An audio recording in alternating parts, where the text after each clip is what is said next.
Selamat datang kembali di channel Firman Panipahan. Panji Pragiwaksono, kontroversi dan sudah banyak yang membahas soal ini terkait kontroversinya dan isi dari mensrea beberapa bulan yang lalu yang kemudian viral dalam beberapa minggu yang lalu. Sekarang itu banyak sekali yang melaporkan Panji Pragiwaksono dan kemudian telah dijadwalkan untuk diperiksa. Oke, dalam hal ini saya ingin menjelaskan ulang ya, dalam pengertian membaca ulang gitu ya. Di dalam komedi itu sebenarnya mempertanyakan hal-hal yang sederhana yang kemudian menggelitik gitu kan. Dan saya juga ingin menyampaikan dalam perspektif lain yang mirip dengan komedi, yaitu filsafat, yaitu mempertanyakan sesuatu yang sebenarnya sudah kita pahami, tapi ketika dipertanyakan muncul pemahaman yang baru.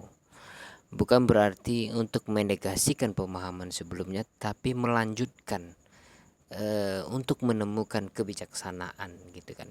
Oleh karena itu dalam hal ini mungkin agak melebar sedikit bahwa latar belakang saya filsafat ya. Maka saya ingin berbicara dengan filosofis itu. Mungkin saya akan menyampaikan dengan sangat sederhana sekali.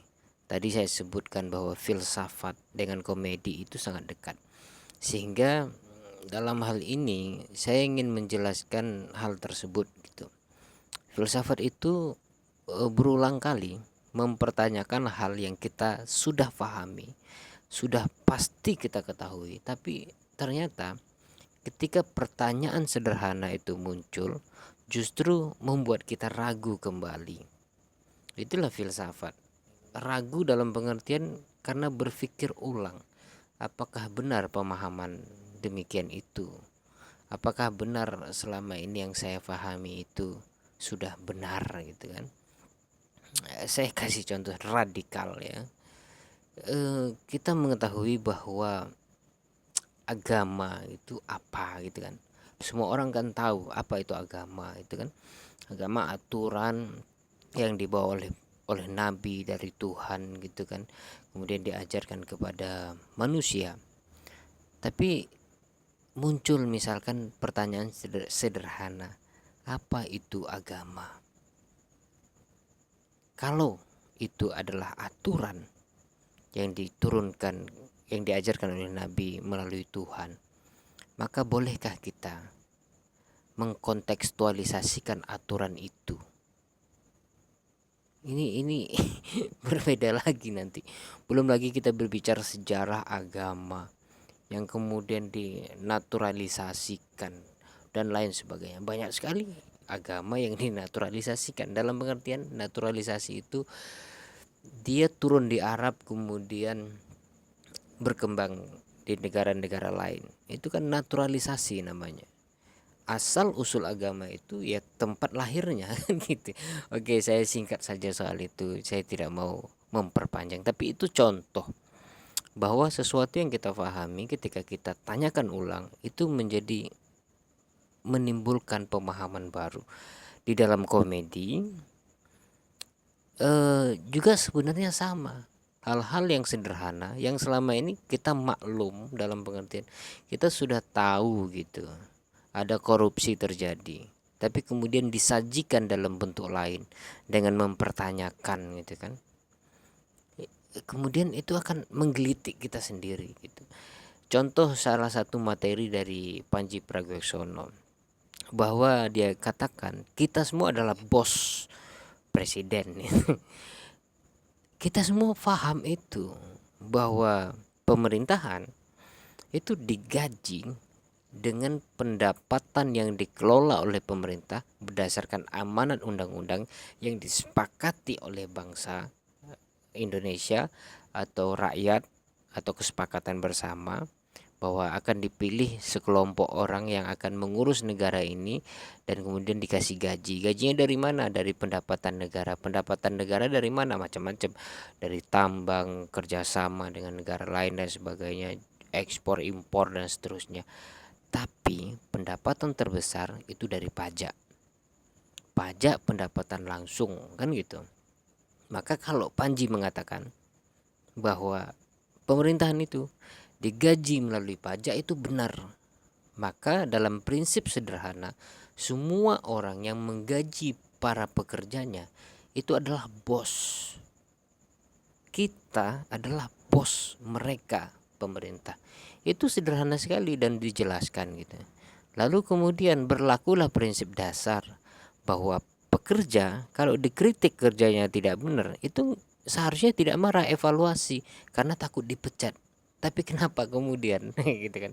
Kenapa kemudian Panji Pragiwaksono dilaporkan karena dia mengkritik banyak orang dan menyebut nama-nama orang yang bermasalah. Salah satunya polisi itu kan. Panji menyebut Sambo seorang pembunuh. Juga Panji menyebut siapa itu, lupa saya yang ya polisi lah pokoknya. Terus Panji juga menyebut Prabowo, menyebut ada juga Anies Baswedan tapi sedikit sekali. Kemudian menyebut wakil presiden, banyak yang lain disebutkan. Kemudian dia juga menyinggung agama. Nah, menyinggung agama ini juga bagian lain gitu kan. Apa hubungannya dengan pemerintah? Kan agama atau tokoh agama tidak dibayar dengan pajak, kemudian kenapa dia dikritik? Kritik itu boleh, dimanapun boleh terjadi kritik gitu. Apa sih sebenarnya kritik itu? Kritik itu kan artinya memisahkan, membedakan gitu kan. Jadi kalau Panji mengkritik misalkan dalam materinya itu adalah sholat itu kan, yang kemudian kata dia kalau memilih pemimpin itu bukan berdasarkan ini narasi saya tapi pemahaman saya begitu ya, memilih pemimpin itu bukan berdasarkan sholatnya kan gitu. Kemudian ada yang tersinggung kemudian melaporkan karena dianggap melecehkan atau menghina agama, menghina sholat, menghina saf katanya juga. Ya boleh saja dilaporkan itu, tapi menurut saya laporan itu tidak ada hubungannya dengan kritik gitu. Kritik adalah upaya memisahkan bahwa memilih pemimpin ini saya menanggapi secara serius apa yang dipikirkan oleh Panji Pragiwaksono. Walaupun saya tidak tahu apa yang dia pikirkan, tapi saya menilai dari apa yang dia sampaikan. Saya menerka pemikirannya gitu kan. Bahwa Panji Pragiwaksono menganggap bahwa menjadi seorang pemimpin butuh talenta khusus. Sehingga sholat itu hanya bagian kecil dari talenta itu. Buktinya sangat sederhana sekali, bisa dibuktikan. Banyak orang sholat tapi tidak bisa memimpin.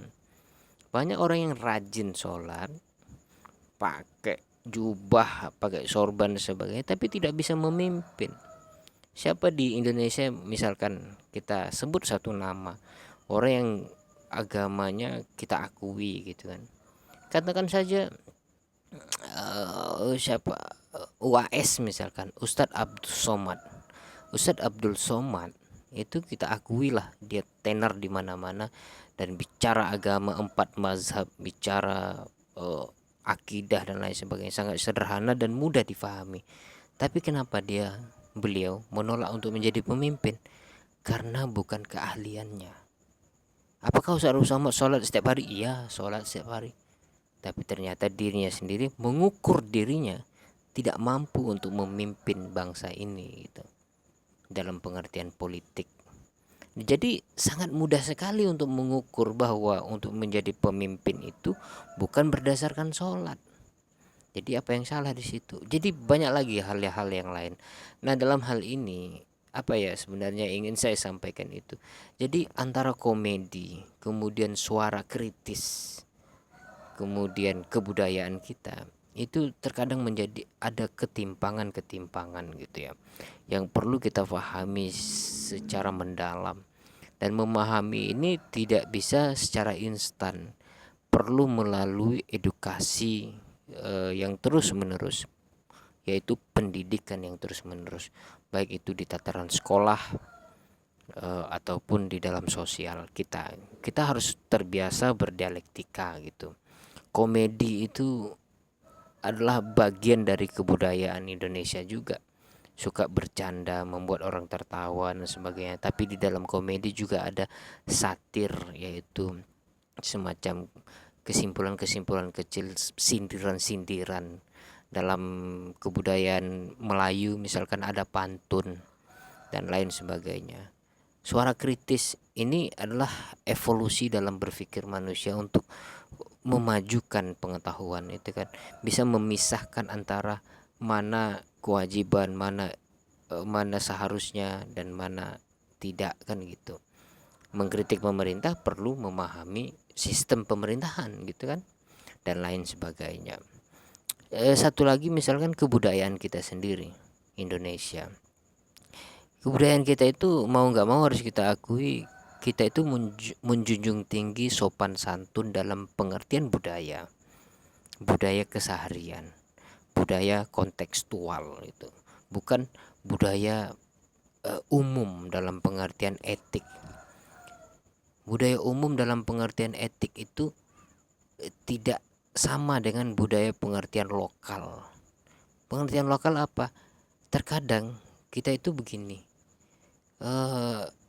takut menyampaikan kebenaran karena itu akan menyebabkan orang sakit hati.